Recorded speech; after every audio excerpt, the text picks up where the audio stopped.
Dudhai police સ્ટેશનમાં બાળકોને કાયદો અને વ્યવસ્થા અંગે સમજણ આપવામાં આવી.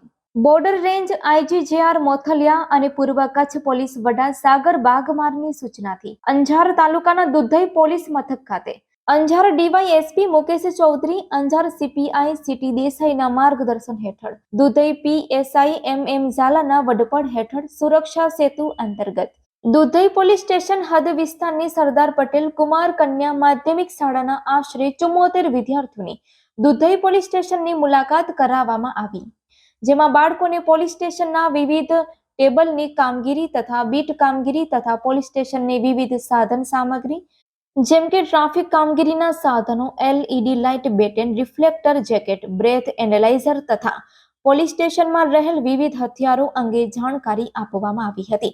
પોલીસ પ્રજાનો સાચો મિત્ર પંક્તિને સાર્થક કરતી પોલીસના પ્રજાલક્ષી વિવિધ કામગીરી, citizen first portal, cyber crime awareness તથા સાયબર ક્રાઇમ હેલ્પલાઇન નંબર 1930, મહિલા 181 અભયમ હેલ્પલાઇન, ટ્રાફિક અવેરનેસ તથા ટ્રાફિકને લગતા મહત્વના કાયદાની જોગવાઈઓ અંગે માહિતગાર કરવામાં આવ્યા હતા. તેમજ સી દ્વારા વિદ્યાર્થીઓ તથા વિદ્યાર્થીનીઓને ગુડ ટચ બેડ ટચ અંગે માહિતગાર કરવામાં આવ્યા હતા અને સાયબર ક્રાઇમ જાગૃતિ માટે પેમ્પલેટનું વિતરણ કરવામાં આવ્યું હતું. અંતે બાળકોને નાસ્તો, રિફ્રેશમેન્ટ કરાવી શાળાના શિક્ષકોનું અભિવાદન કરવામાં આવ્યું હતું.